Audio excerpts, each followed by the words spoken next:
Assalamualaikum warahmatullahi wabarakatuh. Perkenalkan, nama saya Maya Juwita dari kelas TPIB 2020 dengan NIM 20140500058 kelompok 12 mata kuliah Pancasila. Di sini saya akan menjelaskan PowerPoint saya yang berjudul menganalisis hasil peraturan perundang-undangan yang berkaitan dengan sistem politik demokrasi di masa reformasi. Poin pertama yaitu reformasi, tantangan dan perubahan baru untuk Indonesia. Waktu Presiden Soeharto turun dari jabatannya pada Mei 1998, peristiwa ini menandai awal dari sebuah era baru dalam sejarah Indonesia. Setelah dikuasai oleh rezim otoriter Orde Baru, Soeharto selama lebih dari 3 dekade, Indonesia memulai fase baru yang dikenal sebagai reformasi. Era ini dipandang sebagai awal periode demokrasi dengan perpolitikan yang terbuka dan liberal. Dalam era baru ini, otonomi yang luas kemudian diberikan kepada daerah dan tidak lagi dikuasai sepenuhnya oleh pemerintah pusat atau desentralisasi. Dasar ini transisi dirumuskan dalam undang-undang yang disetujui parlemen dan disahkan Presiden Indonesia di tahun 1999 yang menyerahkan transfer kekuasaan pemerintah dari pemerintah pusat ke pemerintah desa. Peran pemerintah pusat dibatasi untuk menangani hal-hal yang berhubungan dengan pertahanan, kebijakan luar negeri, kebijakan fiskal moneter, dan makroekonomi, peradilan, dan agama. Yang tidak kalah penting adalah bahwa daerah menerima bagian pendapatan yang lebih besar dari produksi sumber daya alam lokal. Sebelumnya, daerah selalu merasa tidak nyaman melihat mayoritas pendapatan dari sumber daya alam lokal mengalir kepada para pemangku kepentingan di ibu kota Jakarta. Namun, karena tidak setiap daerah di Indonesia diberkati dengan sumber daya alam yang melimpah, kesenjangan di antara daerah kaya dan miskin meningkat. Seiring dengan kekuasaan, korupsi juga terdesentralisasikan ke tingkat daerah. Muncul negara-negara bayangan, tempat elit daerah memegang kendali kekuasaan, bisnis, dan aliran dana. Salah satu korban dari era baru ini adalah lingkungan hidup Indonesia. Izin-izin penebangan dan pertambangan dalam skala besar diberikan oleh otoritas lokal, terutama di pulau-pulau yang kaya sumber daya seperti Sumatera dan Kalimantan. Sebagai ganti bayaran yang besar, pemberian izin ini biasanya dilakukan tanpa proses administratif maupun pengawasan yang layak. Sekarang, hampir 20 tahun kemudian, konsekuensi dari tindakan-tindakan ini masih tetap terasa karena sering ada ketidakjelasan tentang ukuran wilayah konsesi karena pemerintah yang lemah di era pasca Soeharto. Proses desentralisasi juga disertai dengan tindakan-tindakan kekerasan di daerah-daerah di Indonesia. Kekerasan ini terkait kuat dengan aspek etnis atau agama karena munculnya persaingan untuk posisi politik lokal dan kaitannya dengan kebangkitan identitas daerah. Untuk informasi lebih lanjut tentang topik ini, kunjungi bagian kekerasan etnis dan agama. Yaitu poin kedua, pemerintah Bahrudin Habibie pada tahun 1998 dan 1999. Bahrudin Yusuf Habibie adalah wakil presiden selama masa jabatan presiden sebelumnya, yaitu Soeharto. Dia menggantikan Soeharto pada tahun 1998 ketika Soeharto turun dari kursi kepresidenan. Namun hal ini tidak mengakhiri sistem politik yang telah ditetapkan oleh Orde Baru. Banyak orang Indonesia sangat mencurigai Habibie karena kedekatannya dengan Soeharto yang telah menjadi sosok ayah bagi Habibie, dan fakta bahwa ini adalah pemain penting dalam sistem patronase politik Soeharto. Penolakan Habibie untuk memerintahkan penyelidikan menyeluruh terhadap harta kekayaan Soeharto hanya memperkuat rasa ketidakpercayaan ini. Habibie tidak memiliki pilihan lain selain meluncurkan program-program reformasi. Dia akan melakukan bunuh diri politik jika tidak mematuhi tuntutan masyarakat Indonesia itu. Selama masa kepresidenan Habibie, 30 undang-undang baru disetujui oleh Majelis Permusyawaratan Rakyat. Beberapa di antaranya ditandai dengan perbedaan-perbedaan fundamental dengan perpolitikan masa lampau. Sejumlah tindakan reformasi penting adalah: 1. Dimulainya kebebasan pers, pemberian izin pendirian partai-partai politik dan serikat-serikat buruh baru, pembebasan tahanan-tahanan politik, pembatasan masa jabatan presiden menjadi 2 periode 5 tahun, desentralisasi kekuasaan ke daerah. Keputusan penting lainnya adalah penjadwalan pemilihan umum baru yang diselenggarakan pada bulan Juni 1999. Kendati begitu, parlemen belum mempunyai niat untuk mengurangi pengaruh politik militer dan memerintahkan penyelidikan terhadap kekayaan Soeharto. Indonesia memasuki masa peningkatan kekerasan di daerah. Jawa Timur dilanda pembunuhan misterius yang mungkin dilakukan oleh unit tentara. Sementara itu kekerasan agama berkobar di Jakarta, Ambon, Maluku, Kupang, bagian Nusa Tenggara Timur beserta Kalimantan Barat. Selain itu ada 3 daerah yang memberontak terhadap pemerintah pusat, yaitu Aceh, Irian Jaya, dan Timur Timur.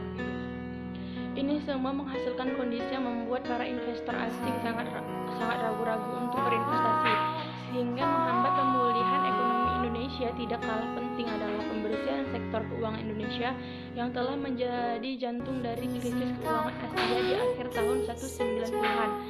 Badan Penyihatan Perbankan Nasional atau BPPN didirikan pada Januari 1998 menjadi sebuah lembaga yang kuat yang melakukan serangkaian kegiatan terpadu dan komprehensif, mencakup masalah seperti program liabilitas bank, pemulihan dana negara, restrukturisasi perbankan, restrukturisasi pinjam bank, dan penyelesaian sengketa kepemilikan saham. Kasus Timur Timur adalah salah satu hal yang menyebabkan banyak konflik, baik di tingkat nasional maupun internasional. Timur Timur telah mendeklarasikan kemerdekaannya pada tahun 1975, tetapi diinvasi oleh Indonesia pada tahun berikutnya. Hal ini tidak mengakhiri keinginan Timur Timur untuk merdeka. Habibie memiliki sikap terbuka terhadap kemerdekaan Timur Timur. Dia menyatakan bahwa jika Timur Timur menolak status provinsi otonomi khusus di Indonesia, maka Timur Timur dapat merdeka. Pernyataan Habibie ini tidak disetujui oleh Tentara Nasional Indonesia atau TNI yang sangat ingin mencegah pemisahan Timur Timur dari Indonesia. Menurut pihak TNI, pemisahan Timur Timur ini berbahaya bagi persatuan Indonesia karena dapat menyebabkan efek domino di provinsi-provinsi lain. Diputuskan bahwa rakyat Timur Timur boleh membuat keputusan ini melalui referendum. Hasil referendum ini adalah bahwa 78% pemilih memilih untuk merdeka. Tentara Indonesia kemudian beraksi dengan menyerang banyak wilayah di Timur Timur, menewaskan lebih dari 1.000 orang.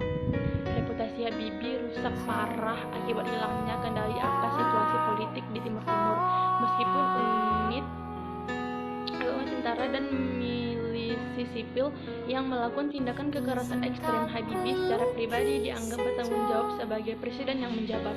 Selain itu, Habibie sendiri dikaitkan dengan skandal korupsi besar yang melibatkan Bank Bali. Bank ini menerima dana dari BPPN untuk rekapitalisasi, tetapi diduga hampir setengah dari dana tersebut digunakan tim kampanye Habibie. Yaitu poin selanjutnya, pemilihan tahun 1999. Setelah tahun 1955, masyarakat Indonesia harus menunggu selama 44 tahun untuk menyaksikan contoh lain dari pemilihan parlemen yang bebas dan adil. Dalam pemilihan umum 1999, masyarakat memilih partai politik bukan individu, karena tidak ada batasan untuk pembentukan partai-partai politik sebagai bagian dari program reformasi. Indonesia menyaksikan menjamurnya partai-partai baru.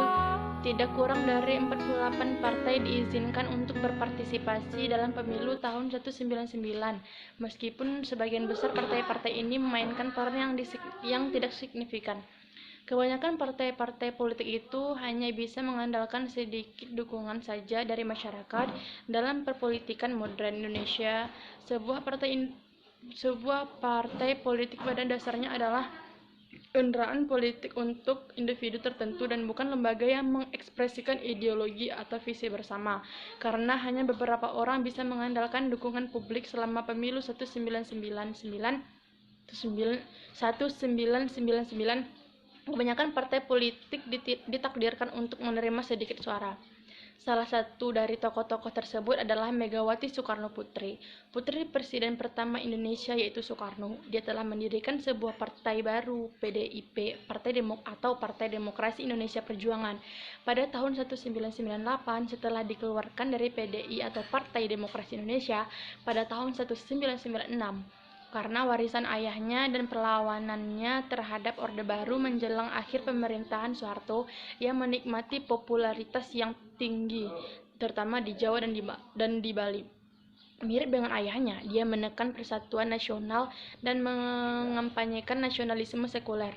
Tanah nasional populer lainnya yaitu Abdurrahman Wahid yang telah mendirikan PKB atau Partai Kebangkitan Bangsa pada tahun 1998. Sebelumnya dia menjabat sebagai ketua organisasi muslim terbesar di Indonesia yaitu Nahdlatul Ulama, tapi kemudian mengarahkan tujuannya untuk menjadi presiden.